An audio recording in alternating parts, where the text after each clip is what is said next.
I'm very passionate about growing female industry and nurturing female talent. And I do think we are definitely behind the times. And I think that's a lot to do with women maybe not having confidence in what they can achieve, feeling like they have to maybe be more in the home. But also, I don't want to take away the fact that I do think that women are probably more natural nurturers. I do think we can definitely multitask more than men, 100%. I think that's why women are able to balance children and running businesses. I think we're potentially naturally better at that. Maybe I'm totally wrong, and I'm wrong to even say that. I don't know.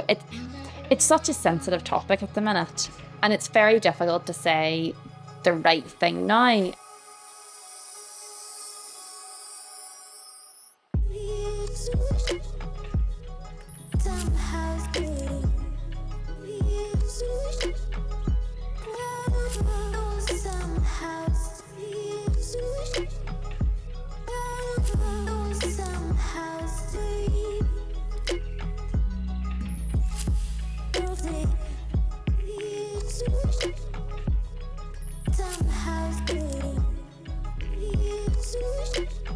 My name is Linzi Rooney and I have a shop in Belfast City Centre called Born Bred. Let's go back to the start of your journey. Like, how did you get into your creative practice, and what were you like when you first started out?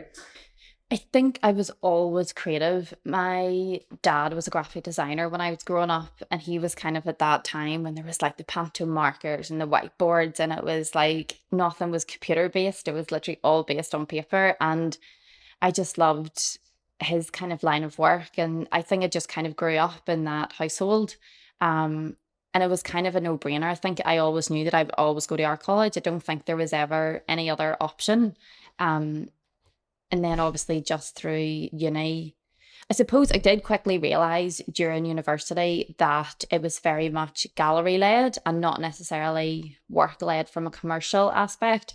So even during university, I worked, as Cara Pringle's assistant, worked with Chris Hill. At that time, I was really interested in photography. When there wasn't even a photography degree, you literally simply did it through Fine and Applied. When I graduated, that was very much what I wanted to do and focus on, and work in photography. And started working actually for a magazine. So I was the photographer for a magazine. Right out of uni? Right out of uni, which I was just like, Jesus, this is freaking easy getting a job here. This was easy. I think I worked in like Clemens and like the Queen's Union for like 2 weeks, and then like I got a job, which was good because I was really bad at making coffee. And then it was just great, and I just loved it. I was just like, oh my goodness, this is so much fun. I've got like a job. I'm like such a grown up. And I had like this page called Later with Lindsay, where I went out to all like this, back in the day before like recession and like all these social events, which were on all over Belfast. So I basically just drank and took photographs. So I just thought, this is amazing. I'm like 22. I just love this. And then I got made redundant because the magazine closed down, because that's kind of when everything happened. So that was like 2008. So that was the real kind of recession kind of crash. And then I just started working freelance photography, different projects. And then I actually went and worked for Royal Caribbean for a while. So I was a photographer of Royal Caribbean. So I was based out of Miami, and I went West Coast 1 week, East Coast Caribbean the next week. I think there was this real like hierarchy, like dictatorship, feeling on the ship. And that did not work well for me at all. Like I just hated it. It just wasn't me. And I think actually when I worked for Royal Caribbean, it was my realization that I never want to work for anybody ever again, because I was like, I just need to work for myself. I don't like to be told what to do. And I especially don't like to be told what to do when I don't agree with what they're saying. So anyway, so then I came home, and I actually had my first little girl. I went back and retrained with Belfast Met as a silversmith. I know when I kind of hear the story, I was like, Jesus, you've done like loads of things.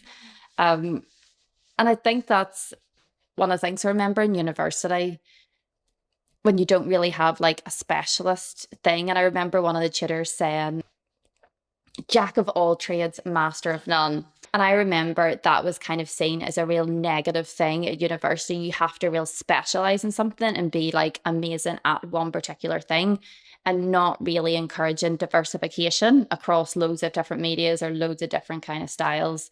But then I remember looking it up and I was going, jack of all trades, master of none, but it's better than being only a master of one.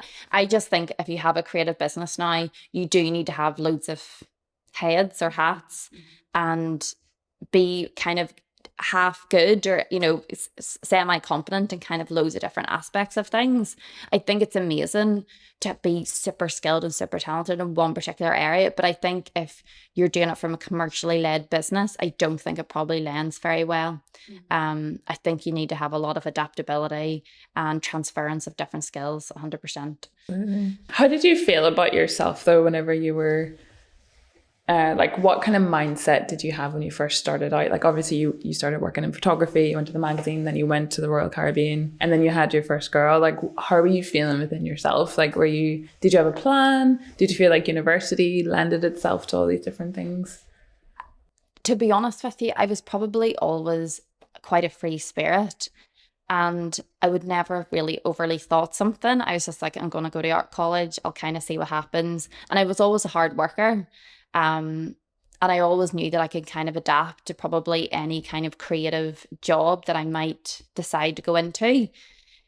And You had an inner confidence. yeah, like I actually think when I see even people coming into the shop now or kind of university students now, and I understand because university is such a different space now, like we were talking obviously about the cost and stuff like that. I just think people that are coming to university are far more focused or focus on what they want, whereas I was probably your very atypical like art student, you know, like our college was different then. Like everybody like scribbled on the skirting boards like what is art, and it was very like installation art, and you know, like there was all these wee pokey kind of wee rooms in the old art college and you smelled dope, and you know, like it was just it was that real kind of really creative kind of, you know, environment.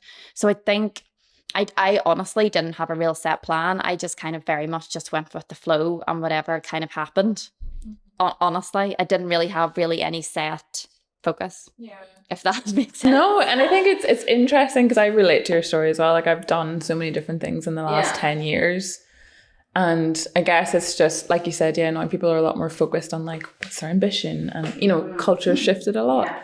How did you find becoming a new mum and then also like reapplying to go back to school? I think, again, I didn't really think about it too much. Because I was always like doing stuff, and then at the time I was obviously used to kind of being self-employed and adapting around things. I kind of just adapted around children. I just made it work around them guys as well. So like even with my second Adeline, like she just came in to the shop with me when I obviously had my first shop, Studio Sook, and she just kind of came with me and I chucked her in a sling and that was it. I didn't really overthink it. Nor did I feel stunted by the kids or feel that I couldn't do anything because of them. I just kind of made my life and creative field work. I think as a creative person, I feel you're able to do that a lot easier. And you're kind of able to make your work round them. And what made you decide to study silver? What was it called? Silversmithing. Yeah. I always liked the idea of kind of making jewellery. And I remember when I was at university, I think when I was doing photography, I spent a lot of time on the computer, like, you know, airbrushing people's spots out. And it really done my head in. I was just like, I do not want to be sitting for hours on a computer. It just wasn't, I hate being on the computer. I hate being on the laptop now. So I just loved the actual practical hands-on studio stuff. I always loved that. And even then, now, obviously with Born Bred, I've kind of nearly stepped away from the computer stuff as well. You know, I kind of have somebody to do a lot of the admin stuff. I've got people in place to kind of do a lot of that. And it means then I can be in the studio, be creative and adapt and kind of create our own product collection, which is really what I love to do. Yeah. So, that's one that it's definitely from, I love being practical and I love actually doing stuff. Sitting down in front of a laptop, it does not interest me at all. It's boring. Yeah. And so after you finished your studying at the tech, what happened in your life then in terms of your career? So I had met a girl called Alison who was then doing the market called the Fashion Souk. And then I was kind of doing the market, selling my jewellery and selling kind of the jewellery at the markets and all kind of around Belfast. And it was decided that we would kind of open up a kind of store, but also studio space, and it was going to call Studio Sook. And then I would have my studio space in there. There'd be loads of other artists that would have their kind of creative spaces in the shop. And it's kind of a place to be, not be in the house, and be kind of with loads of creative people. So that's how that started. And obviously as times went on, I had ran Studio Sook as a charity. So it was a non-profit. So it was really a supportive platform for artists to come in and work, to come in and sell their products, to kind of market test on the high street, which was very difficult to kind of do before. It hadn't really been done. And then as well, I was doing loads of outreach programs. So I worked with Hydebank and Magabry, and brought prisoners in on workplace programs to come into the shop, do creative things to help build things. I actually really loved that time. That was an amazing time. Like there was maybe times where maybe we would have 4 guys from Hydebank, 2 guys from Magabry, and then the ladies, the women's prisons up in Hydebank as well. And I was up there like doing stuff. I did up there, new cafe up there. Like I loved doing all that. Like it was amazing. But I suppose as kind of time went on, and it was 2016, and I had to renew the lease in the shop that I was currently in.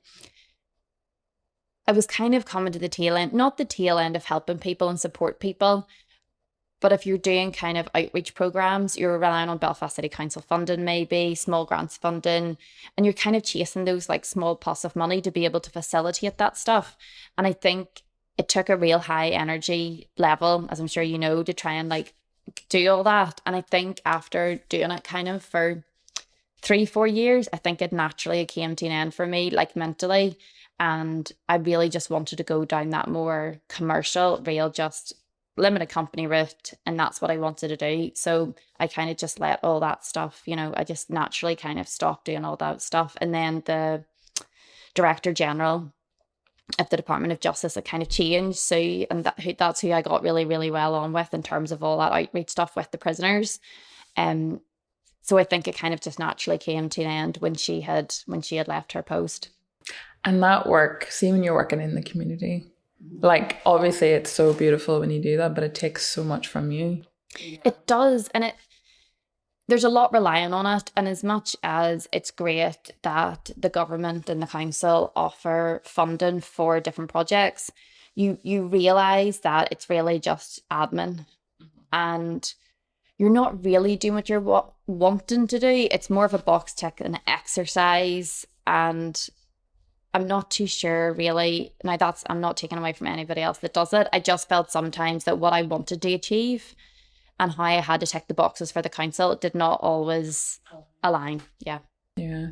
And in terms of like whenever you were selling your jewelry and stuff as well, how did you know how to like price your work? And like this is something that I think all creatives struggle with in terms of like you setting up your brand, and you obviously went down a commercial route, but like how did you know how to brand your stuff? How did you know how to price? Did you make any money?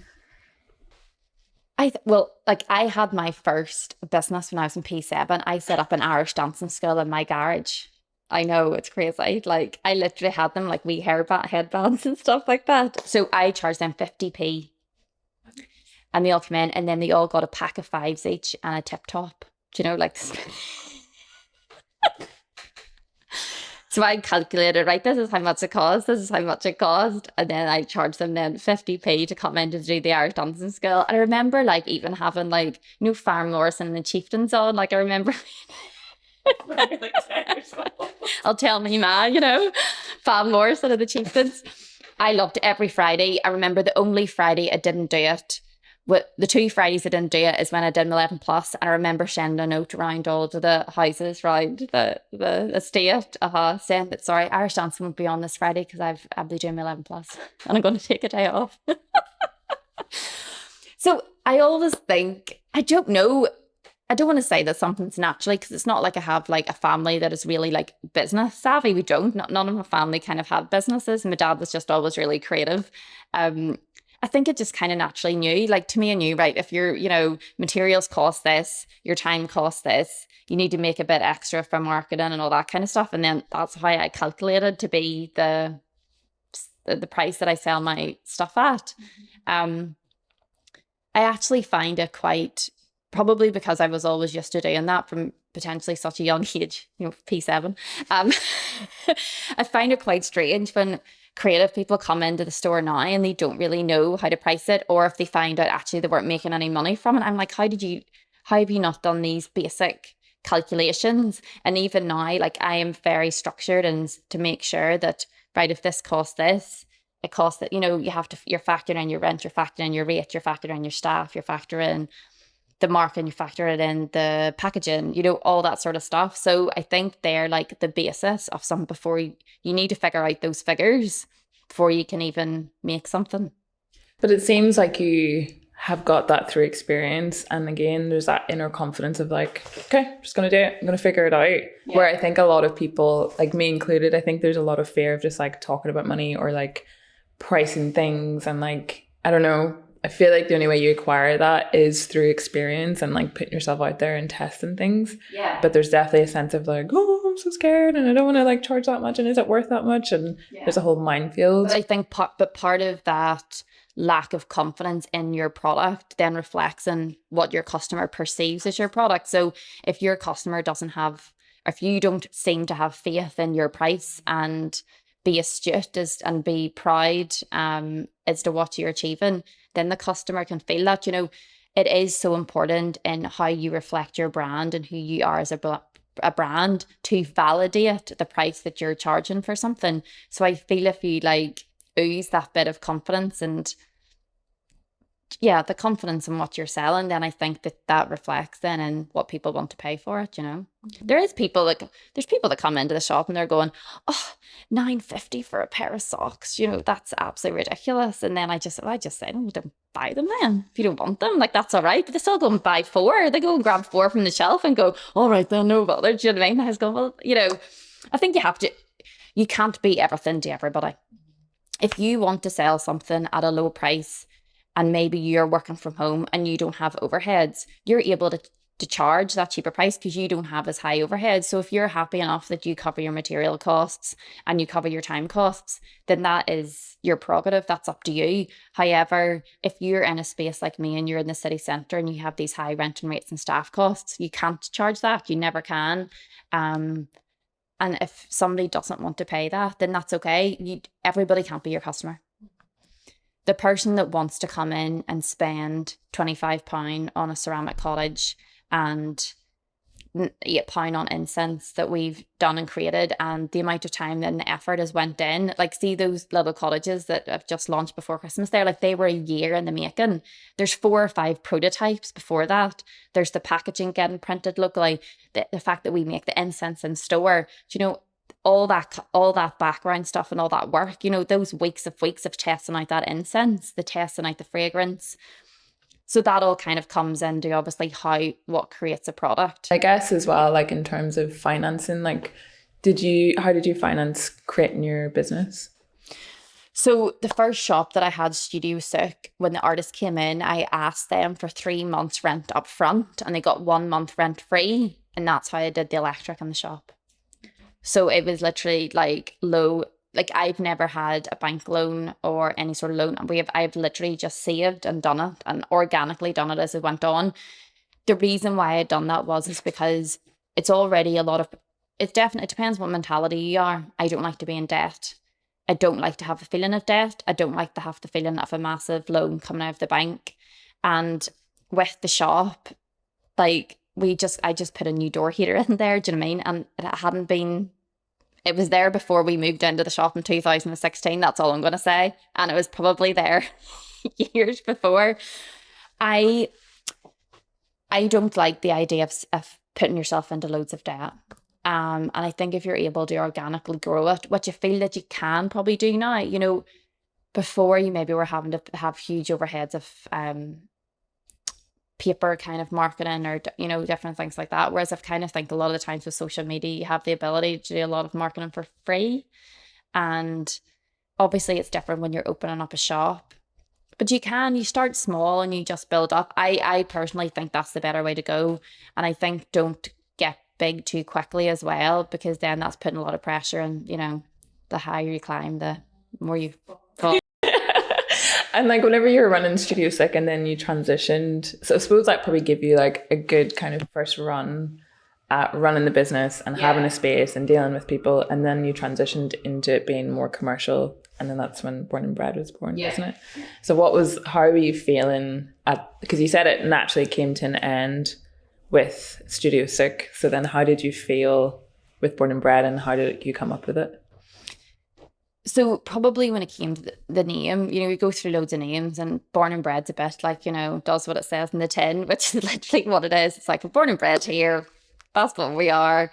And even with Studio Sick, I probably still didn't feel it probably reflected. Like, you understand it's a sick and it's full of colour and it, but like nobody knew how to bloody pronounce it.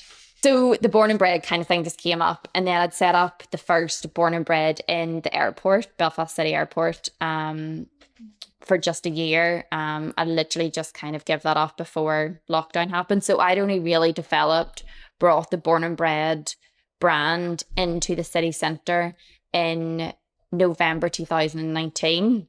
And then obviously by March we were closed because of lockdown. So it was really only properly through lockdown that I really developed the brand. So the Born Bred brand really, when I'd worked with Paper Jam in March 2020 to kind of strengthen the brand colours, all that kind of stuff, and the design assets. So it was really only in April 2020. So I don't think I instigated a lot of that until May 2020, June 2020. So it's only it's quite still early, and in terms of development of a brand. And what products did you have then? So in terms of the Born Bred products, we only had a small selection of the enamel mugs. That's kind of how it started. And at that time we were like making the mugs ourselves. So I was buying like the blank mugs. We were decaling them behind the till at the shop and like hair drying them. And then I was bringing them home, putting them in my oven, and then bringing them back in. Yeah. So if like a customer was like, oh, we want 6 mugs, I was like, shit, right, I have to go home and get, then it was Christmas. It was mental that Christmas. So it was, 2019. And it was literally, and then I remember one night, like I left the oven on and all, and then the fucking mugs were ruined, and I was raging. I was like, shit, this customer's coming in for these mugs. And they only said born and bred in Ireland, you know what I mean? Like, and it was, anyway, but it was an interesting time. It's a good learning curve. I see when it comes to all the products, the fact is, like, I don't make the socks. I don't make the candles. The candles are made locally. The socks aren't made locally simply because, you have to have a balance between your margins, which is obviously what we can elaborate on later. But I've still always started doing the stuff myself. And at the end of the day, if you start, how the product's developed, how to produce the product. But if you make a product that people want and you can't keep up with demand of that product yourself, you have to outsource the making of that product. But it was all originally still done in the shop. Yeah. 3 Boots hair dryer, like doing it, and the decal, like putting it on the enamel mug, like real, like, base level experimentation, which I love. It's funny whenever like you do have this outward facing brand, but no one really sees behind the scenes. No. Our storeroom is a mess. It's constantly like neat and tidied. There's like crap, you know what I mean? It's just, yeah. And how did you know this is what you wanted to do? I didn't have a freaking clue. Don't know. I always was confident. Always. I would say probably in my late 20s and even throughout uni, I was overly confident. I was happy to kind of fall wherever I did, and I always did try my best and work hard at whatever kind of thing I did. But the one thing is, as long as I was self-employed and I dictated my own time and I dictated what I did, I was always going to be happy. It's such a powerful mindset to have, though, because like when you have that stress and when you overthink things too much, I think, especially when you have, like, for me personally, when you have a set plan and then it doesn't go to plan, and you're trying to figure out like what you want to do. But I love that kind of flexibility, and it seems like you can just adapt in any situation, but it's your mindset that makes it work. Yeah, but I think a lot of people, if they're coming into the store and they're wanting to do something, it's always self-doubt that prevents them from doing it. And it's not financial. It's not the fact that a customer may not want it or want it. It is their non-belief in themselves. And I've always had that. Don't get me wrong, not 100% of the time. Sometimes, you know, like there was prints, you know, there's a couple of things I've done in the shop and, you know, they maybe haven't sold well, or sold well as something else. So kind of after a while, you kind of know what's going to work. But I think that is the beauty about having things like markets, having things if you have a shop, having online, having social media. You have the ability to go and see a market test, like literally test a product to see if it's going to sell. And I'm telling you now, see, when you're starting out, that is the only way to do it, because you don't have a bloody clue. Because see some things in the shop, like see coasters. I don't use a coaster. I would never buy a coaster, right? People buy coasters, so I make coasters. But if it was me, I'd be like, oh God, I'm sure I don't. But sell, why would you? Do people buy coasters? You know, they fucking do buy coasters, and they love coasters. So you have to, you know, so I just think you can't always trust your own judgment and your own style, you know. And so thinking somebody may buy something, you actually don't know. You really don't know. You don't know what color they're going to like. You don't know if it's useful. You don't know if it's a luxury product, if it's an essential product that they find. You don't know. You literally have to go out there and just see.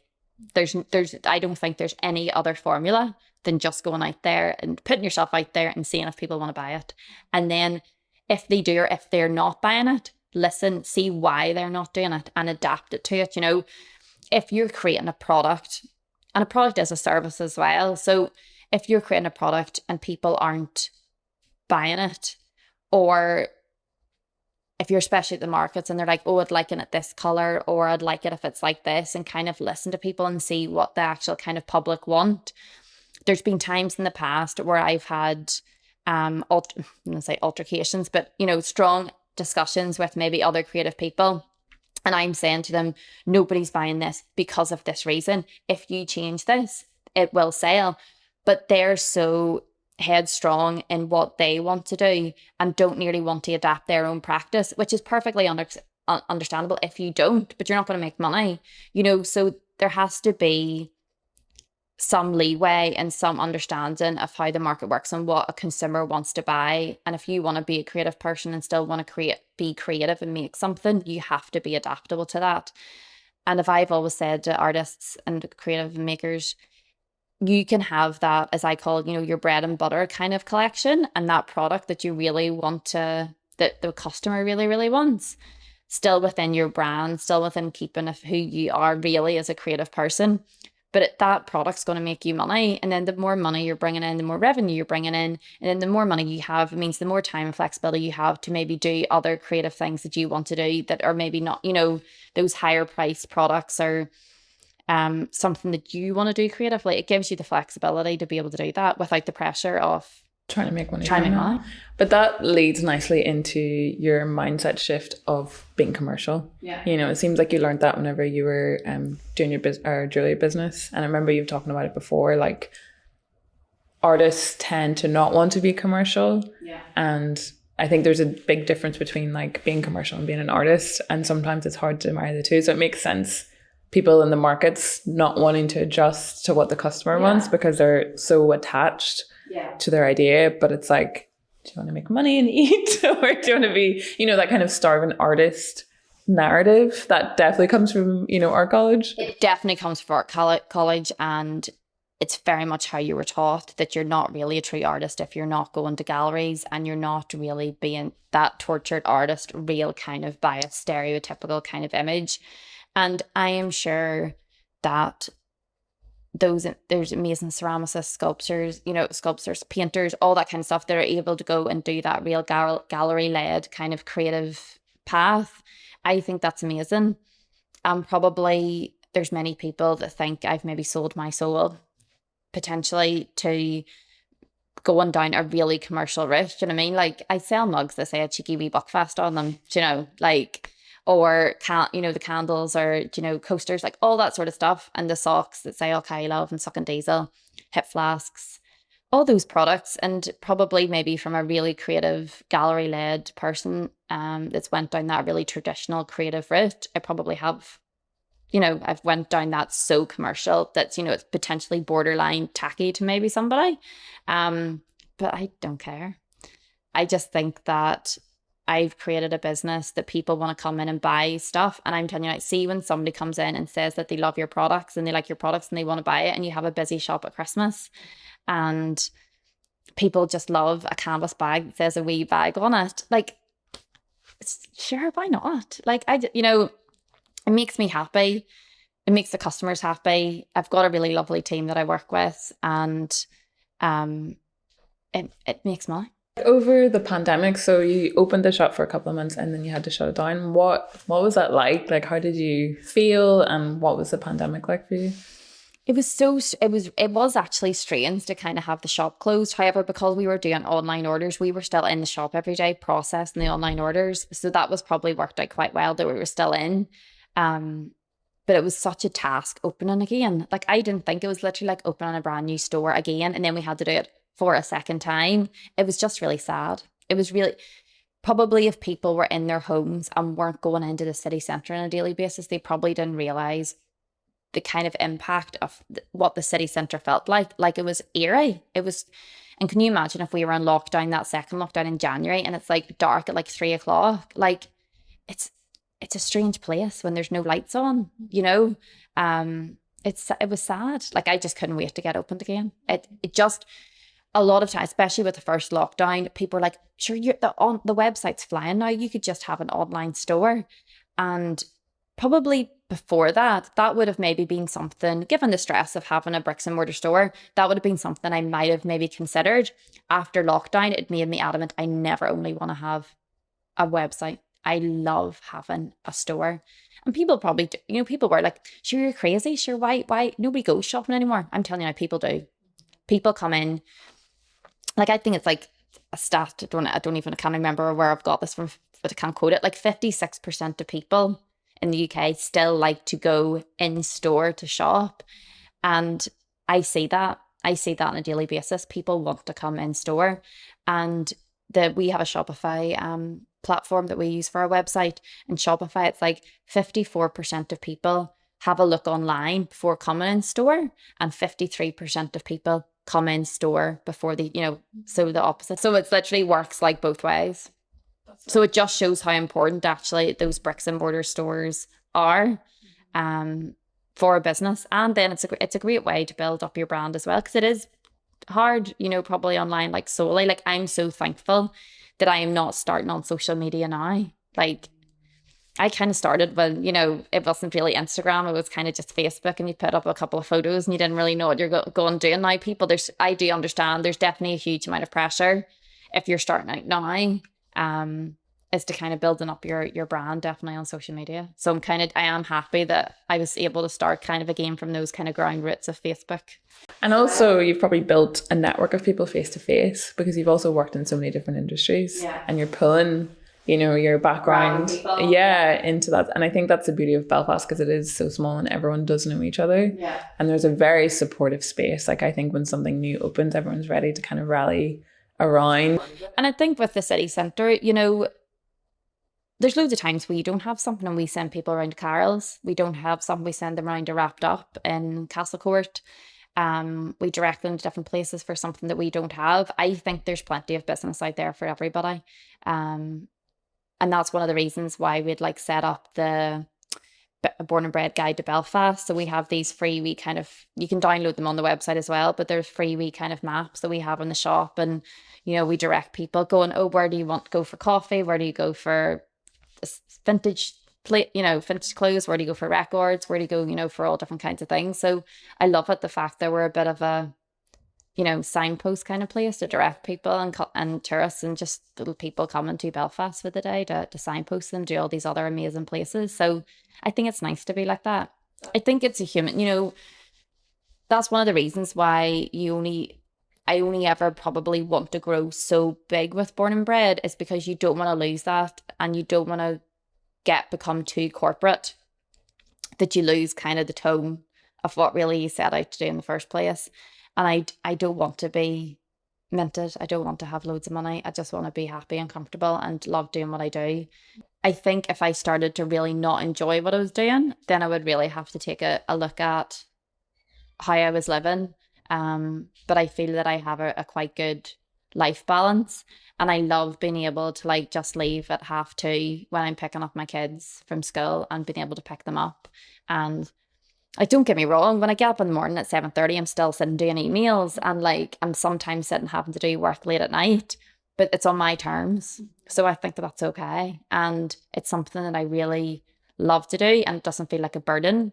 I feel if Born and Bred ever felt like a burden and I wasn't enjoying it, then that would be the time to give it up. But I don't think I'm there yet.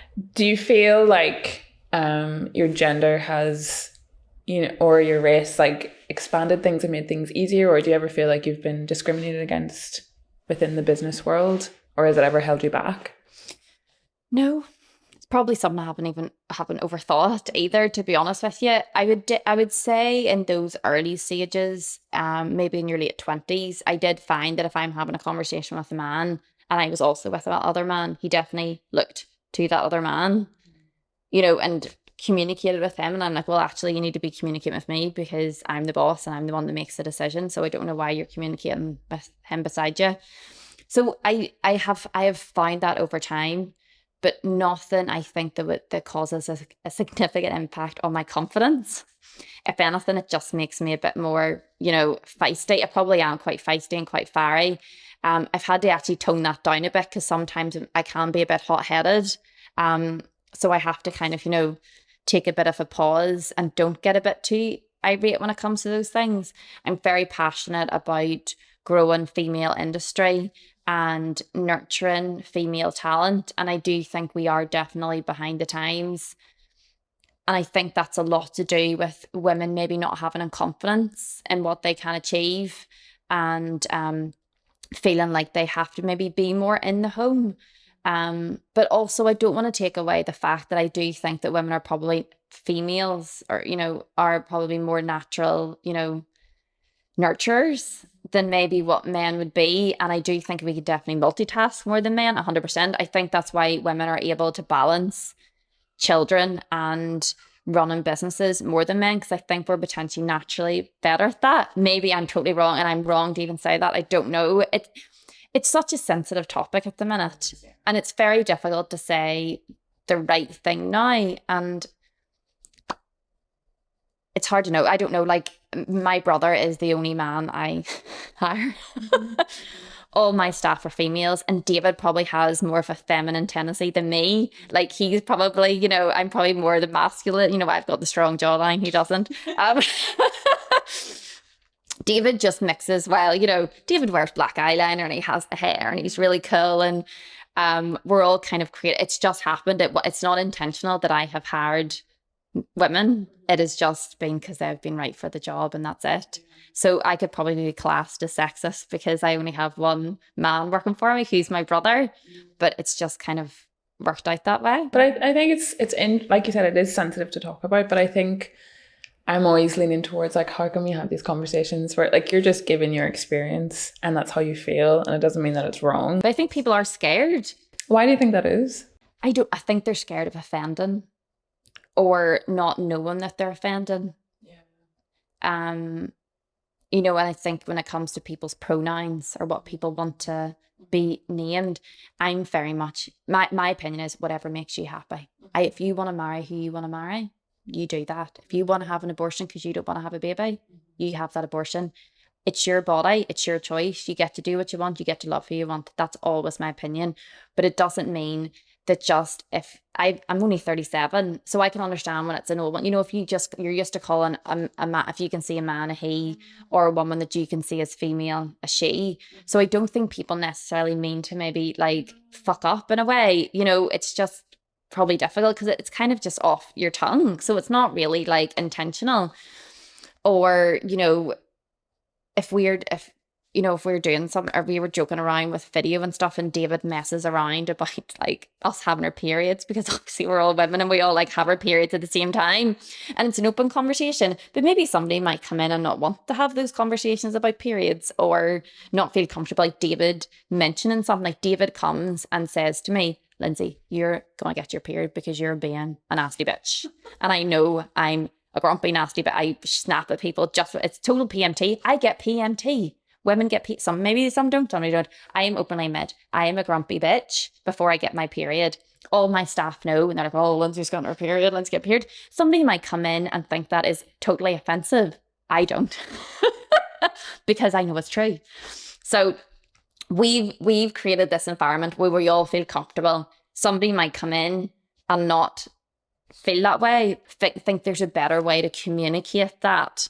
And potentially maybe through some of our social media or things that we put out, maybe people are offended by it, but I can't control what people are offended by. It's like people are offended if we had a Christmas decoration that said up the snowvos, and it was, a snowman with the balaclava on. It's clearly taking the piss out of our history in Northern Ireland without getting too much into that.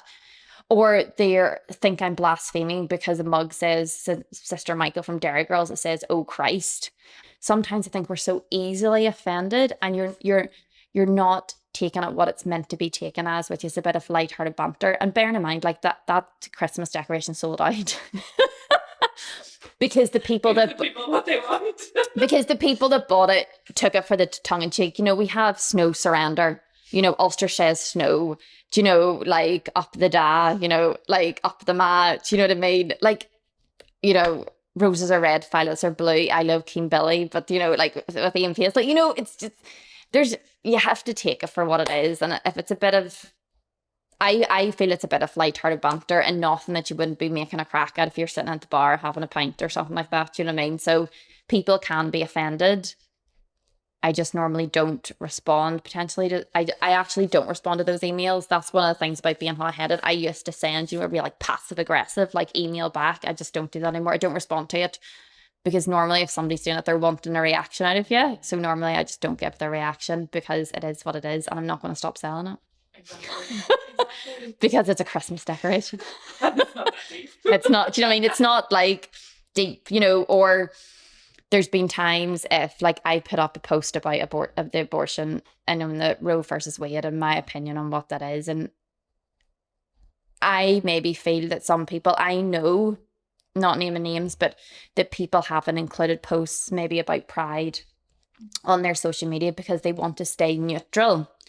Whereas in my opinion, they're basic human rights to love who you love. And if you want to do with what you want to with your body, then that's, you're able to do that. So I'm probably quite headstrong in those opinions, and I put those on, and I make, all for choice, the pro-choice, all that stuff. We share that all in my stories. And I feel that's important that they know that that's our stance, and that's our stance as a group and a team, not my individual opinions. And I just think they're basic human rights and what reflects out of all our team. So I'm probably quite headstrong when it comes to, I think it's okay to voice your opinion, and for people, and for to have a diplomatic conversation, and an open and honest conversation, and not be scared to say something. I agree with that so much. Because you're allowed to have, even if you disagree with someone, like still have discussion about it. And I feel like over the pandemic, that's when it became really apparent of like us, with the BLM, with all, the murders, and, people were just outraged all the time. Yeah. And it's like, it's got to a point now where people are scared to even voice anything that they like, or there needs to be this constant sensitivity. And it's really exhausting because it gets in the way, and like, you can't hate people up close. Yeah. You can make these assumptions that like, oh, these people are like this and whatever. But then when you're actually, and I'm sure you probably see that in your store, you probably have a wide demographic of customers, that resonate with the Northern Irish colloquialism and the different things. And you're catering to both the Catholic and the Protestant side and taking the piss out of it, which is beautiful because you're also starting a conversation. That's something that's really still quite sensitive in this country. Yeah. And I think you've done it such a playful way that it kind of gives people permission just to like not be outraged by it. Kind of, and it's kind of okay to take a bit of a piss out of it, because if you take it too seriously, it's fucking depressing.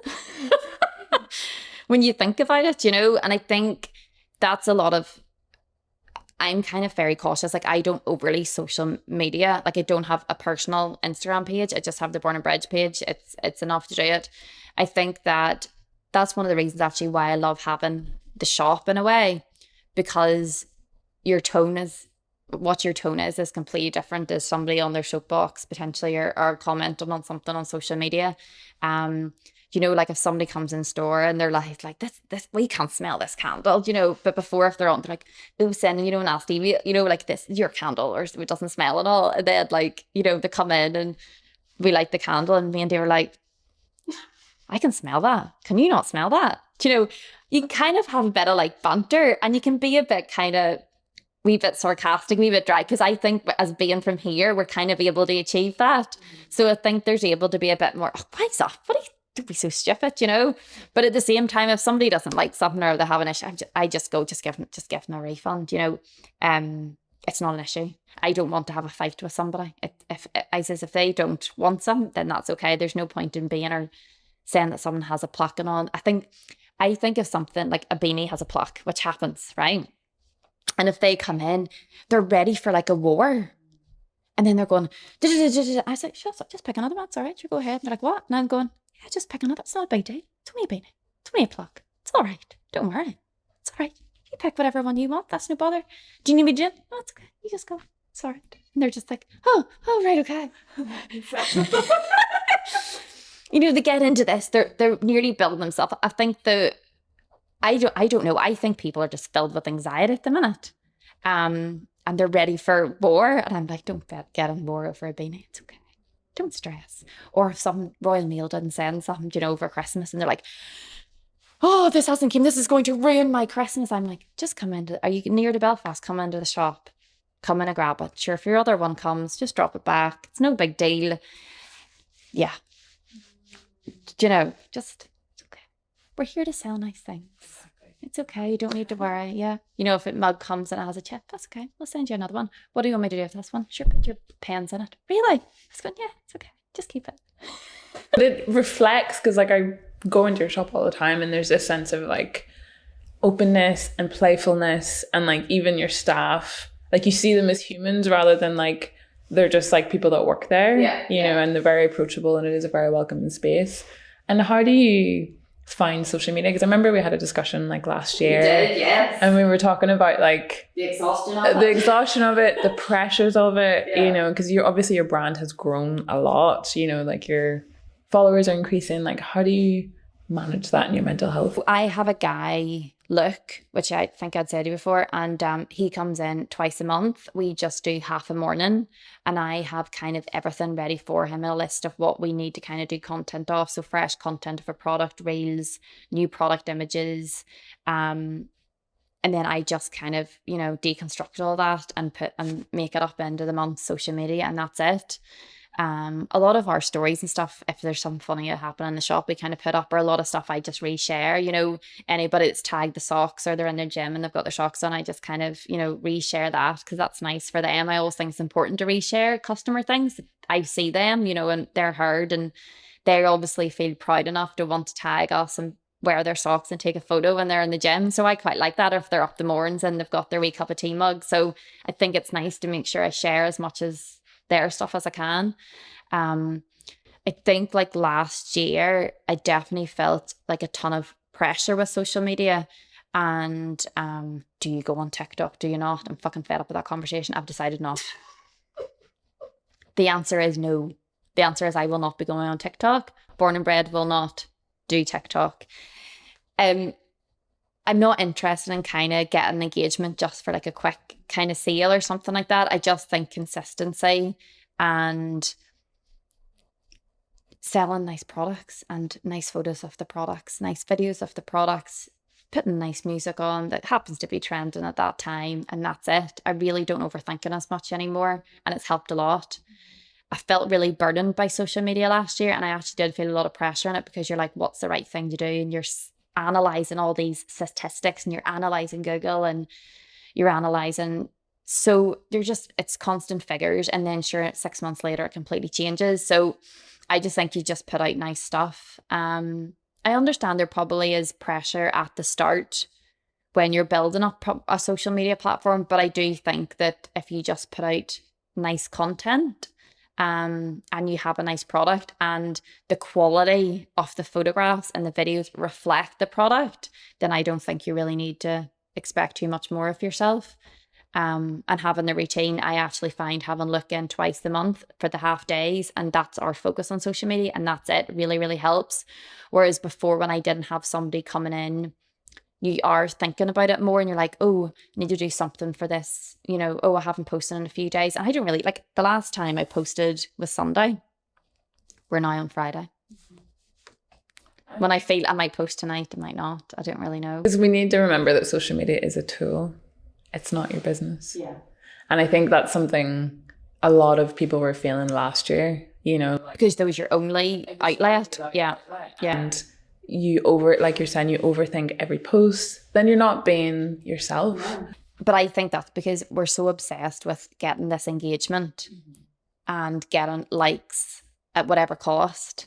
Do you know what I mean? So I think sometimes you have to go full circle with it and kind of come back to the realization that really it doesn't really matter. And just speak who you are and be who you are and what you are, and just be proud of what that is.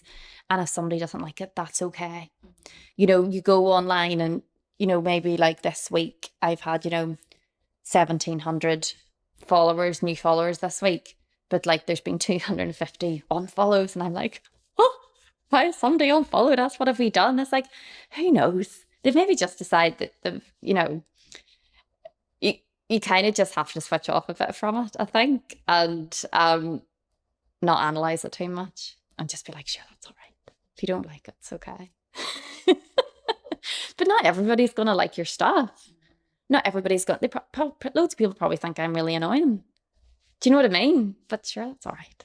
Yeah, but you also have a good sense of who you are and you're confident in yourself, and you've also a lot of experience. What advice would you give to someone that's just starting their business and wanting, because you've always pursued and you haven't given up either. Yeah. You've been playing the long game.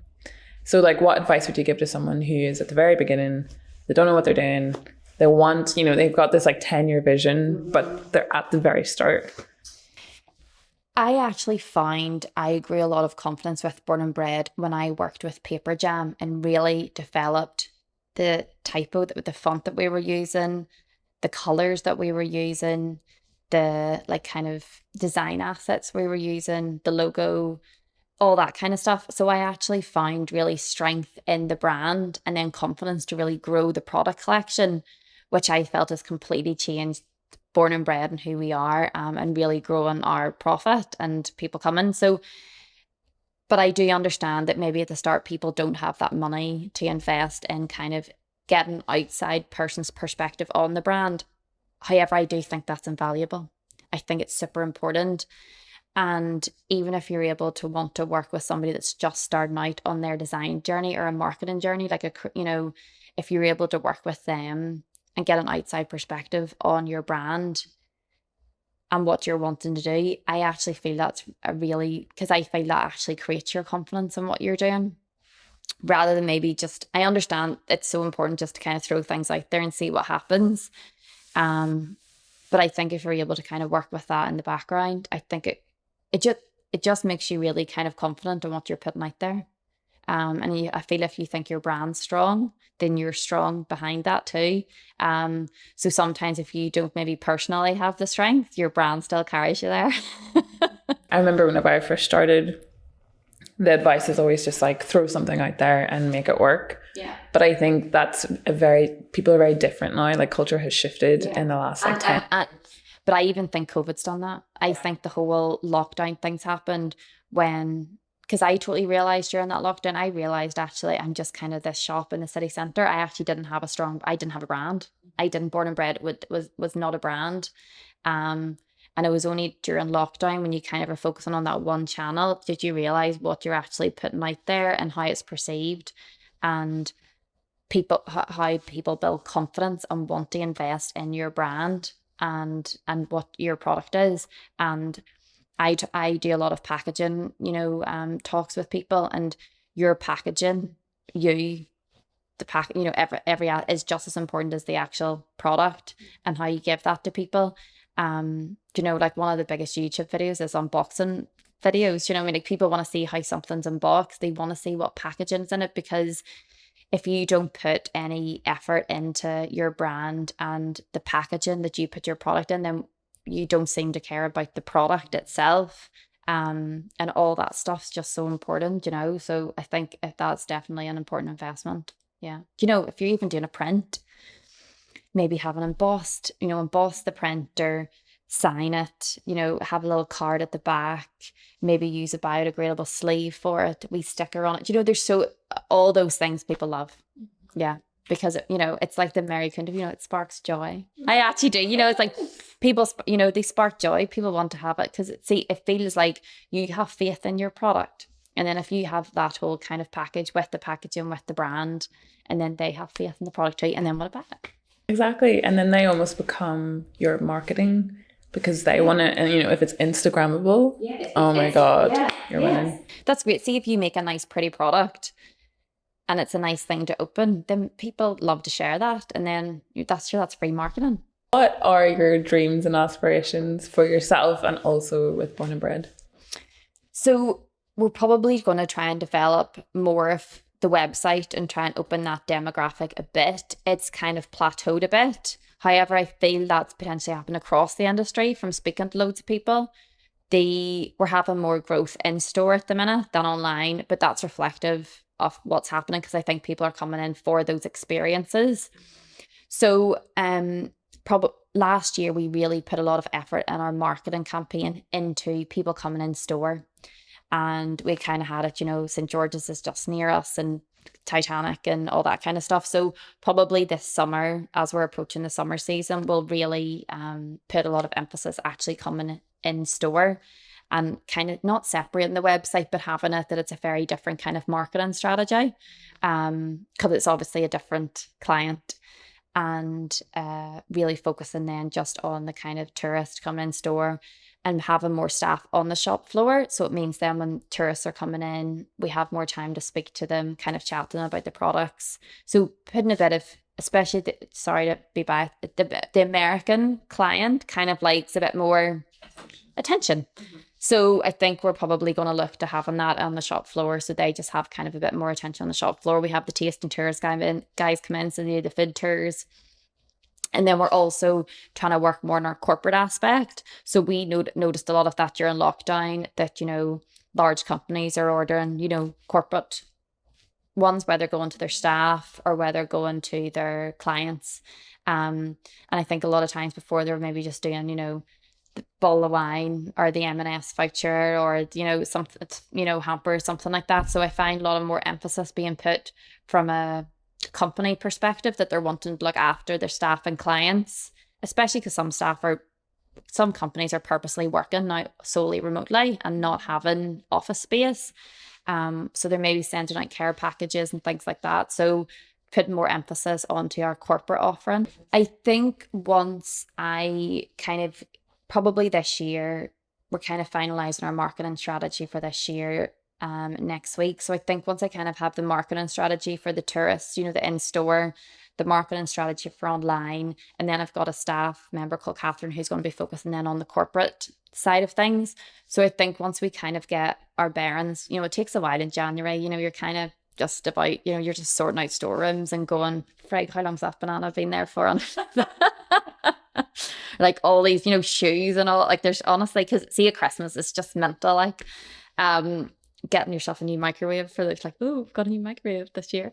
So I think once we get all that sorted and I have kind of, there's more income coming from those kind of different revenues, I potentially have more time and freedom and financial freedom within the space to be that more creative and have that maybe kind of workshop space, because it's never going to be a real money maker. It'll be something that's done out of love for the creative industries and for people to come and enjoy doing something in the space as opposed to a real commercial decision. Yeah. So it'll be a decision out of love to turn one of the floors into a workshop space. And it's also nice to have that for tourists, that if they do, I like the idea because there's actually nothing really in the city centre for tourists to experience a like kind of creative workshop. You know, so I like the idea of maybe having it where it's like just 1 hour workshop as opposed to like a 2.5 hour workshop. And it's that kind of more relaxed environment, or if it's like a corporate wanting to do like a small kind of art workshop or something like that in a space. So I feel there's definitely a possibility for that to happen, and have it more of a relaxed space. Yeah. What advice would you have given your younger self? God. Do you know what? I probably not get pregnant as young. Not really bad. Oh, do you know what? Got pregnant with my youngest at 25, and now, or my oldest when I was 25, and now in reflection, I'm going, Jesus, if one of my staff said to me, like, you know, that they were pregnant, I'd be like, holy shit, that is so like young. But at the time, obviously didn't feel as young. Okay, don't know. Do you know what? I probably just, they became part of life, and maybe wouldn't have even been here. I don't know where I would have been. I don't know what I would have done. So, but they probably ground you in a way, which is good. Do you know what? I wouldn't have done anything different. I loved my early 20s. I went out partying. Ran around doing photography jobs. I was free. I loved it. And no, do you know what? And the path I've took to where I am today was exactly how it was meant to happen. And again, it's all about experience. And as you get more experience in the industry, and you know, things that would have took you 3 hours before now only take you half an hour, because you just get more efficient in it. You get more efficient in your processes, how you do things, the people that you work with. So no, I wouldn't do anything different.